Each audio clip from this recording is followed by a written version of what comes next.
উজান অভয়নগর পশু হাসপাতাল রোডে প্রায় শতাধিক পরিবার 24 ঘন্টা ধরে অন্ধকারে ডুবে রয়েছে। না পেরে মোটর স্ট্যান্ড অভয়নগর জিবি রাস্তা অবরোধে বসলেন এলাকাবাসী। তাদের দাবি, অতি সত্বর কানেক্ট না দিলে রাস্তা অবরোধ চলতে থাকবে। কতক্ষণ ধরে আপনার 24 ঘন্টা তো পেরিয়ে গেছে, কোনো সময় 27-28 ঘন্টা চলতেছে।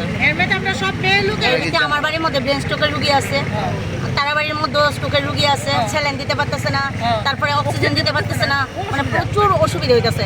আমরা রান্না খাওয়া অবদ্ধ ধরতে গেলে আজকে। আমরা তো মোটরও জল তুলতে পারতেছি না, আমরা খামু থেকে কমপ্লেন দিয়ে আইছি, তারা আমরা কোনো শিওর দিছে না যে এতটা থেকে এতটার মধ্যে আমরা কারেন্ট দিব, কোনো কিছু মানে তারা আশ্বাস দিতেছে না। কতক্ষণ ধরে কারেন্টটা নাই? হয়ে গেছে তো 28। কমপ্লেনটা কোন সময় দিচ্ছে? আমরা কমপ্লেন দিয়েছি 5:30 কি কইছে তারা? তারা কইছে 1টা বাজুক 2টা বাজুক কারেন্ট দেওয়া হইব, কিন্তু কোনো শিওর নাই।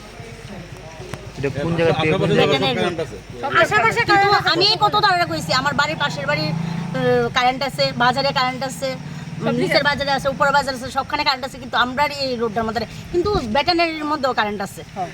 যদি অসুবিধা হতো ব্যাটারির মধ্যে কেমন কারেন্ট থাকে। কতগুলো বাড়ি আছে এদিকে?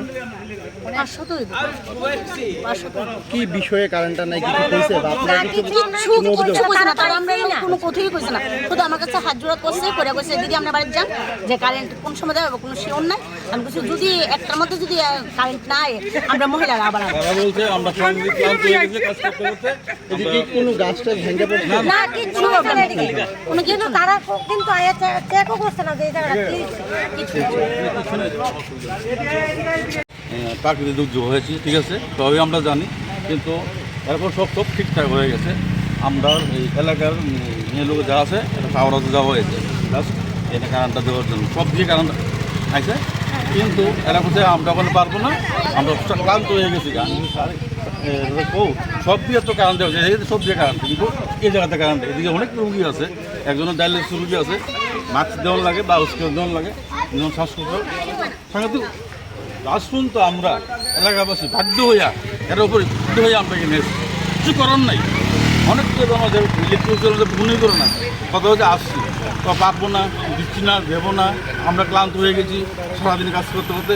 আর সব ঠিক আছে, এখানে কোনো গাছও পড়েনি, কোনো তারও ছিঁড়েনি, সব ঠিক আছে। আপনি গিয়ে দেখুন কোনো কিচ্ছু নাই, না সব ওকে। পাশাপাশি হসপিটালে পুরাটা কারেন্ট আছে, এলাকায় এই সাইড পুরা কারেন্ট আছে, কিন্তু সব ঠিক কারেন্ট আছে। এই জায়গাটার নাম কি? হ্যাঁ, এই জায়গাটার নাম কি? ব্যাটারি হসপিটাল কোন জায়গা? এই জায়গাটার নাম কি? কি কি অভয়নগর বাজার। আচ্ছা, এই কারেন্টটা কতক্ষণ ধরে নাই? প্রায় 28 ঘন্টা। মানে আপনারা যে কমপ্লেন করছেন কি কয় তারা এখান থেকে কি কয়? আমরা ক্লান্ত হয়ে গেছি, এখন আর পারবো না, শিওর নেই আমরা দিতে পারবো না, পারবো এই কথা বলছি। এখন আপনারা কি চান? আমরা চাচ্ছি কারেন্ট চাই। আমরা যদি আধা ঘন্টা যদি আমরা রেস্ট দিই, আমরা বড় ছেড়ে দিই। আর যদি মানে তারপরও যদি কোনো ধরনের সুরাহা না হয় তাহলে তাহলে আমরা বসে থাকবো, কী করছি করুন, আমরা এখানে বসে থাকলে আমরা আরো খোলা বাতাসে বসে থাকবো। এই আমরা বুঝতে পারবো আমরা স্মার্ট সিটিতে আছি, এইভাবে নিয়ে আমরা আছি। আপনি জঙ্গলে বাস করছি, জঙ্গলে বাস করছি না স্মার্ট সিটিতে বাস করছি?